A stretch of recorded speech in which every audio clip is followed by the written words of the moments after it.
Continuando, meus amigos, princípio da primazia da realidade. É um princípio muito importante para o direito do trabalho também, porque entre o que está escrito e o que aconteceu na realidade, num plano fático, prevalece o que está no plano fático. Venha comigo, princípio da primazia da realidade. Havendo divergência entre as condições ajustadas previstas em acordo, convenção coletiva, prevista em contrato de trabalho, e as verificadas na sua execução, o que realmente aconteceu, prevalecerá a realidade dos fatos. Entre o que está escrito no contrato, o que na prática aconteceu, prevalece o que na prática aconteceu. Exemplo, se você no seu contrato de trabalho, no seu contrato de trabalho diz que o seu salário é R$1.000, mas na prática você ganha R$1.000 por dentro e R$1.000 por fora, ou seja, o seu empregador te paga 1.000 no contra-cheque e te dá mais 1.000 por fora, o seu salário é 1.000 ou 2.000? Com base no princípio da primazia da realidade, não importa o que está escrito no contrato, o importa é a realidade fática. Na realidade fática, no plano prático, você recebe R$2.000. Então, o seu salário é R$2.000 com base no princípio da primazia da realidade. Outra coisa, às vezes você está numa função A, mas você desenvolve a atividade B. Como é que você fundamenta o desvio de função neste caso? Na prática, você era chamado de A, mas você fazia B. Exemplo típico em banco. Quase todo mundo é chamado de gerente, mas nem todo funcionário do banco chamado de gerente tem alto poder de mando e gestão.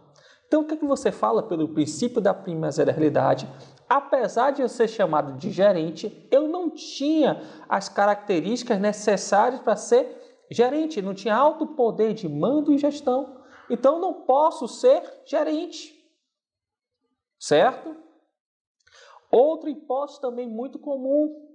Se aquele que trabalha até 6 horas, um bancário trabalha até 6 horas, ele tem 15 minutos de intervalo para comer, intervalo intra-jornada.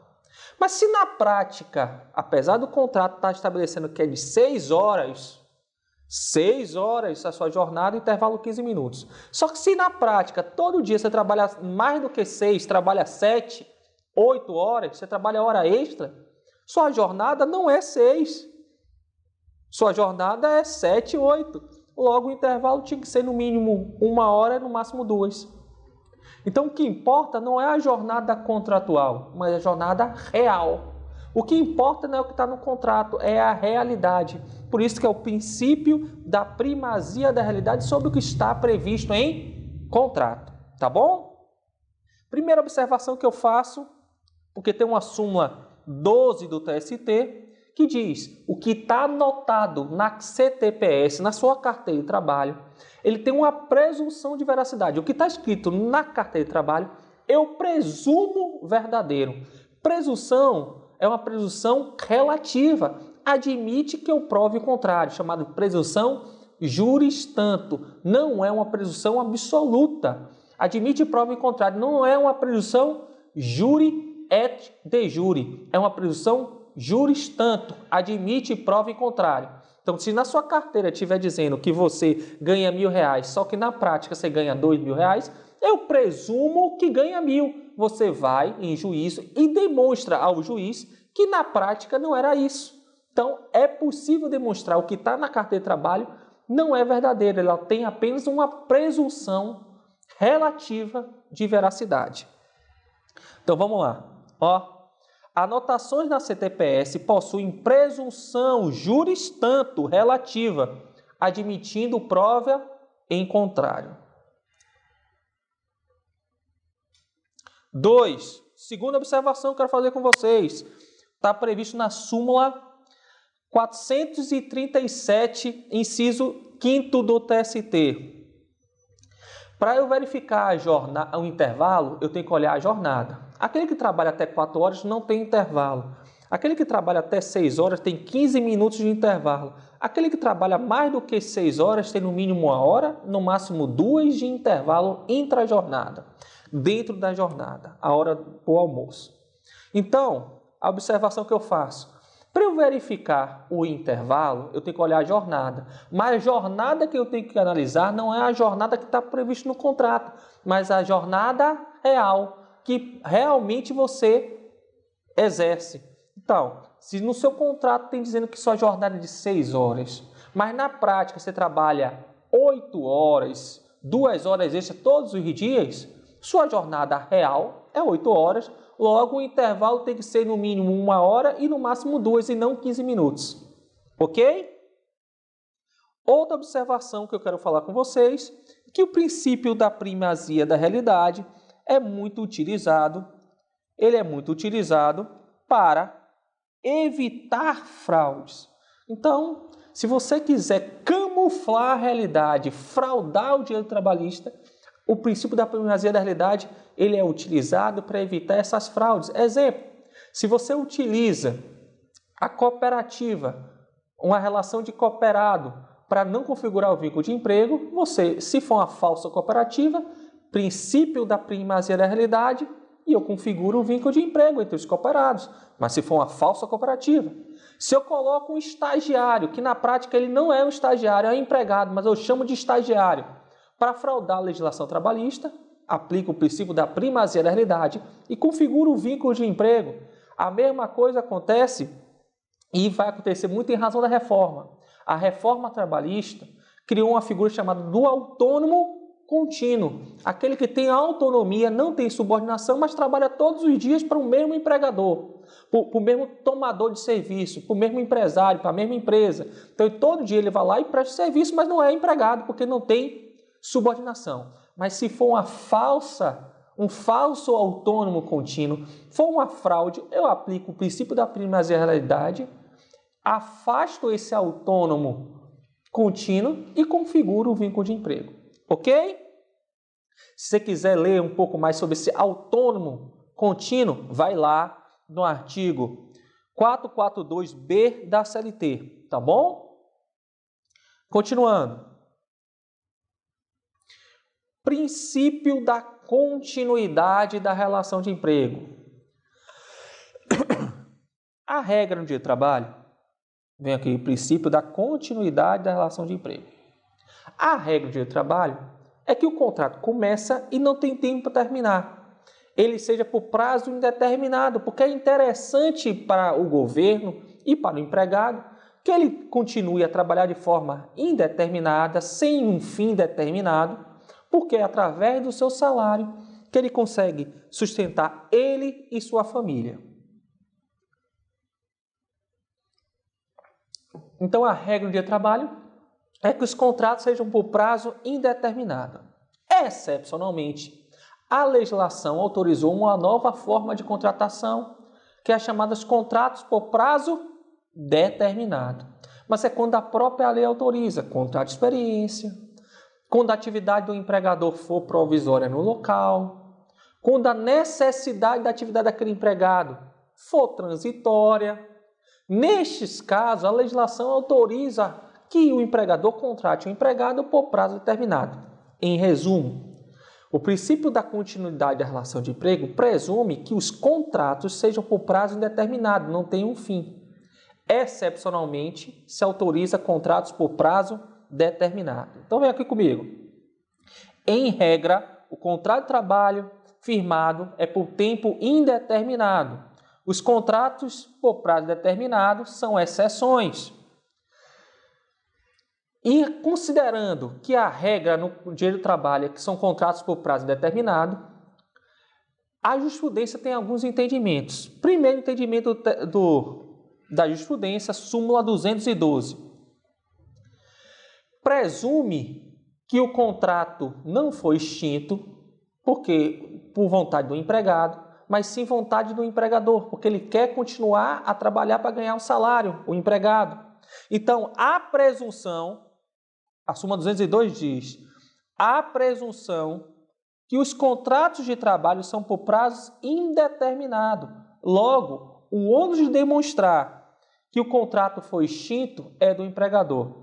Quem tem que o ônus da prova, quem tem que demonstrar que o contrato foi extinto, o contrato extinto é o empregador. Então, o ônus da prova demonstrar a extinção do contrato em razão do princípio da continuidade da relação de emprego é do empregador. Continuando. Outra observação que eu quero fazer com vocês. Vamos lá. Os contratos podem ser suspensos ou interrompidos. Mas quando o contrato é por prazo determinado e houver uma suspensão, a pergunta que eu lhe faço: quando atinge o termo final, ele acaba ou continua prorrogando? E aí é importante você conhecer o artigo 472, parágrafo 2º da CLT, que diz: nos contratos por prazo indeterminado, continuam intactos o contrato quando ocorre suspensão e interrupção. Mas quando o contrato for por prazo determinado, quando atingir o seu termo final, mesmo o contrato suspenso ou interrompido, o contrato será extinto. Então, a regra é que o tempo de interrupção e suspensão nos contratos por prazo determinado são contados até chegar o termo final desse contrato. Vem aqui, eu vou desenhar para vocês, para ficar mais fácil. Venha. Ó, um contrato de 90 dias. O empregado sofreu um acidente em 45 dias e ficou suspenso o seu contrato durante 60 dias. A pergunta que eu lhe faço: o contrato se acaba aqui no 60 ou acaba 90 dias, quando completou 90 dias? O contrato ele acaba quando atinge 90 dias, porque a interrupção e suspensão nos contratos por prazo determinado, eles são computados no tempo do contrato. Então, eles são considerados, chegando 90 dias, ele extingue, salvo previsão em contrário. Mas se não tiver previsão em contrário, será computado, chegou 90 dias e extingue. Certo? Nos contratos por prazo determinado, há extinção do contrato com alcance do termo final. Ok? Continuando. Trabalho intermitente e o princípio da continuidade.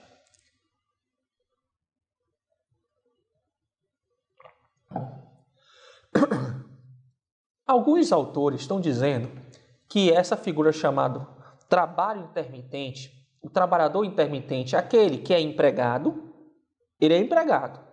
Só que está uma alternância entre atividade e inatividade. Ele, quando o empregador quiser, ele chama, o empregado vai, presta o serviço e volta para casa, fica aguardando ordens.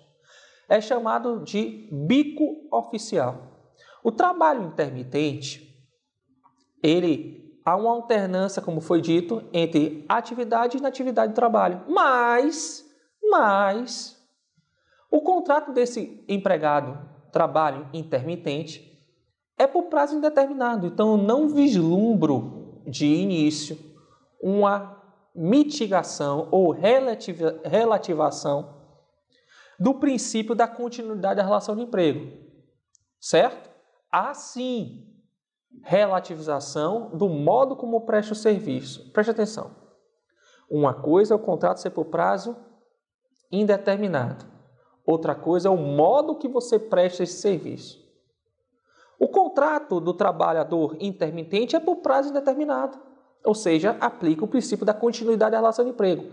Mas o modo que ele é prestado não é de forma contínua. É a alternância entre atividade e inatividade. Mas alguns autores vêm dizendo, portanto, em razão dessa alternância entre atividade e inatividade, ele trabalha alguns dias, descansa outros.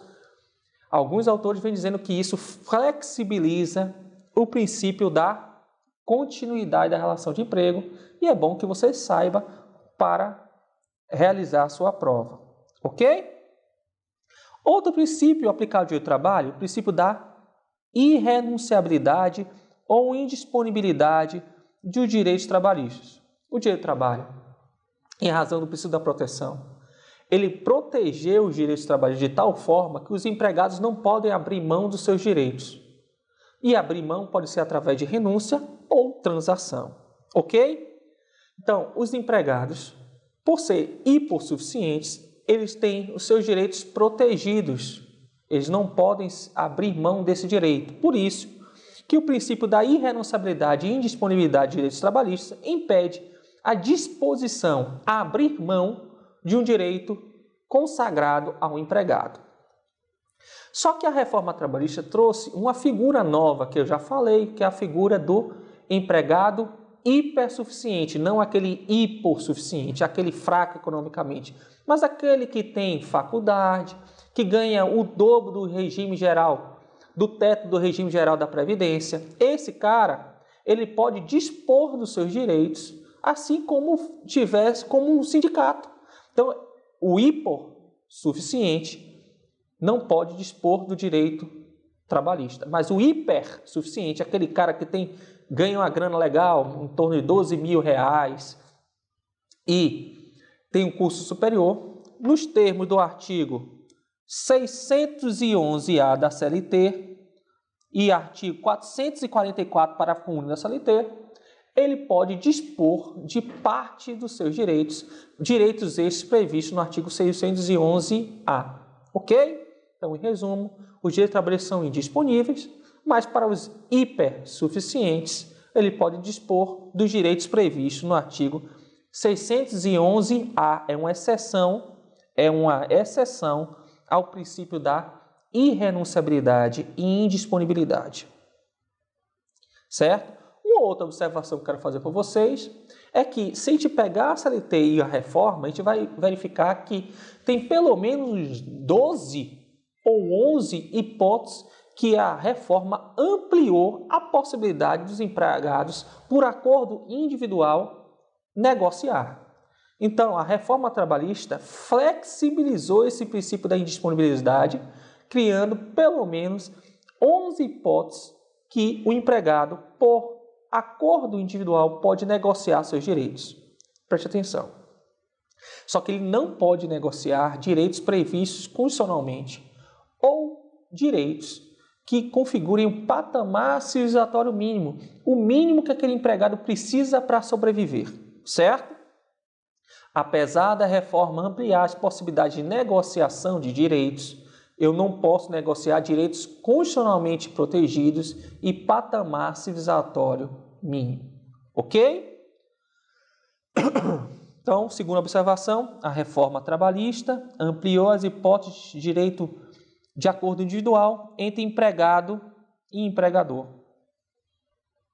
E eu trouxe alguns exemplos que depois vocês vão acompanhar quando estiver lendo em casa. Também cai na prova, doutores, por isso que eu vou apresentar para vocês,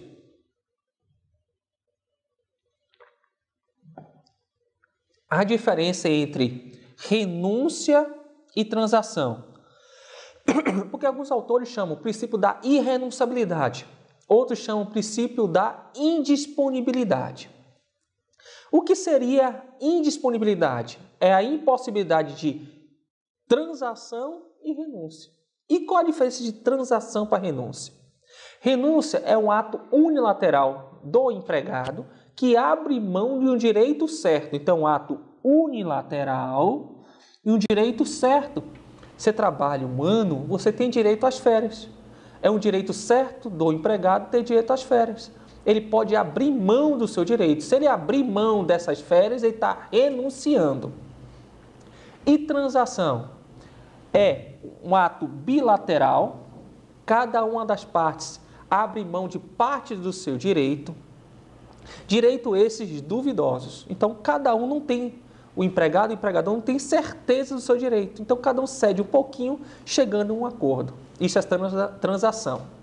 Quando eu digo que há o princípio da indisponibilidade, a regra é não permitir nem renúncia, ato unilateral de renúncia de direito certo, nem transação, ato bilateral de direito duvidoso. Essa é a regra de trabalho. Nem renúncia, nem transação. Só é possível transacionar nas hipóteses que a lei autoriza e especificamente para o hipersuficiente, não é isso? Mas a doutrina, jurisprudência e legislação traz algumas exceções de possibilidade de renúncia e de transação. É importante saber as exceções, porque é o que cai na sua prova.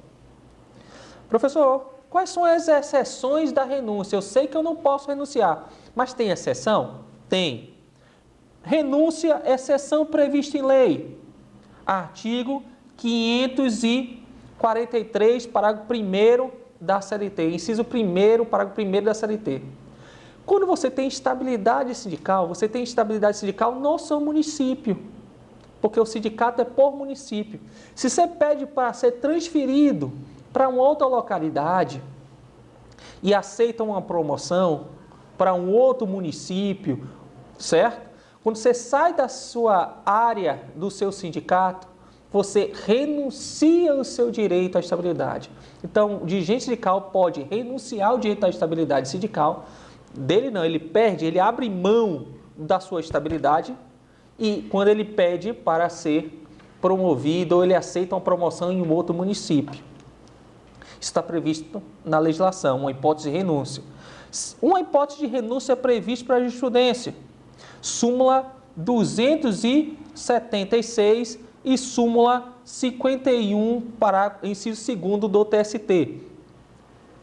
É possível, meus amigos, que você, tendo direito a aviso prévio, você tem um direito a aviso prévio, você pode renunciar a esse direito a aviso prévio se você afirmar que já tem um novo emprego. Então, você tem direito a aviso prévio, eu achei um novo emprego, e falo, meu empregador, libera esse aviso prévio.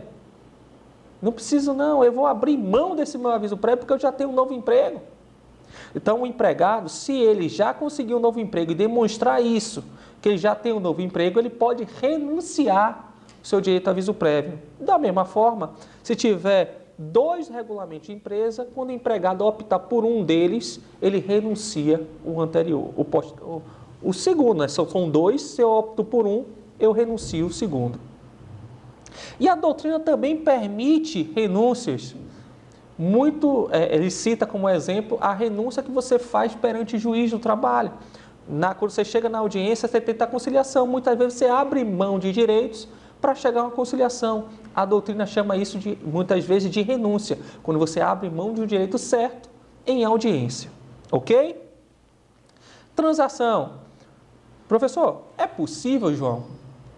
Professor João, é possível transacionar? A regra não, certo? Mas a doutrina de jurisprudência permite, até a legislação, permitem a transação de direitos relativamente disponíveis. Professor, o que é um direito relativamente disponível? É aquele que não é absolutamente disponível. E qual é o direito absolutamente disponível? A doutrina elenca 3 hipóteses. Goldinho basicamente fala isso. Direitos constitucionais, direitos previstos em tratados internacionais e norma vinculada com saúde. Esses direitos não podem ser transacionados. Só podem ser transacionados direitos relativamente disponíveis. Vamos lá. Então, a regra não ser permitiva a transação, salvo em casos excepcionais.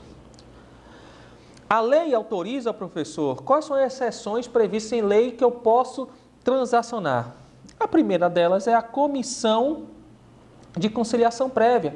Antes de você ir em juízo, você passa, se tiver uma comissão de conciliação prévia, você passa pela comissão de conciliação prévia para tentar negociar, conciliar, certo? Firmado um termo na comissão de conciliação prévia, se não tiver ressalva nenhuma, ele dá a quitação geral, porque o termo na comissão de conciliação prévia é um título executivo, então tem eficácia geral, liberatória, não posso cobrar mais nada da relação de emprego, salvo se eu tiver ressalva. Se não tiver ressalva, forma um título executivo com efeito de coisa julgada, logo eu não posso cobrar mais nada da relação de emprego. Outra hipótese que veio com a reforma trabalhista é a homologação de acordo extrajudicial. Você faz um acordo fora do juízo e apresenta ao juízo através de de um procedimento chamado jurisdição voluntária para o juiz homologar. Não é o acordo que você faz em juízo. Não é aquele acordo, você entra com ação e faz um acordo em juízo. Não é esse. É um acordo que você faz fora do juízo, chega no escritório, faz o acordo, o empregado e o empregador fizeram um acordo e vão em juízo apenas para homologar, certo? Neste caso também, a lei atualmente permite a homologação de acordo extrajudicial. Onde está isso, professor? Isso está no artigo 855B a 855E da CLT. Continuando.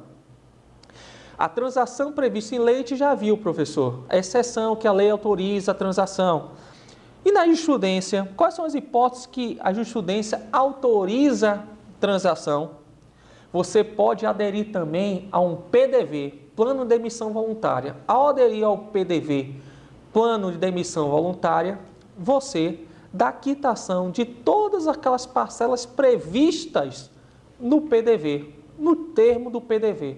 Então, se está lá 13º, férias, você não pode mais cobrar essas parcelas. Pode cobrar outras parcelas que não estão no termo do PDV, certo? Salvo, e aí veio com a reforma, se o acordo de convenção coletiva atribuir efeito de eficácia liberatória geral. Recapitulando, o PDV só dá a quitação das parcelas do PDV, salvo se tiver acordo de convenção coletiva que atribua ao PDV eficácia liberatória geral. Neste caso, se tiver acordo de convenção coletiva, o PDV terá eficácia liberatória geral. Lembrando, se não tivesse acordo de convenção coletiva dando eficácia liberatória geral, e aí está previsto no artigo 477B da CLT, se não tivesse acordo que atribua eficácia liberatória geral, eu posso cobrar em juízo outras parcelas não contidas no PDV, porque a eficácia só está em relação aos direitos previstos no PDV, no plano, certo? Se em juízo eu conseguir ganhar um direito, por exemplo, eu não tinha lá no PDV hora extra, certo? Então, não quitou a hora extra. Eu fui em juízo e pedi as horas extras. O juiz reconheceu, você tem direito à hora extra. Eu posso pegar esse direito às horas extras, e compensar com a indenização que eu dei a mais no PDV, porque no PDV eu pago as parcelas e dou uma parcela de incentivo. Eu posso pegar essa parcela de incentivo e compensar com as horas extras que eu reconheci em juízo posteriormente? Não, porque compensação é só de dívidas de mesma natureza. Enquanto as horas extras habituais têm natureza salarial, essa indenização que eu dou a mais tem natureza indenizatória. Uma é salarial, outra é indenizatória. Então, não posso compensar. Entenderam? Onde é que eu verifico isso? OJ 270 e OJ 356 da SDI do TST. Continuando.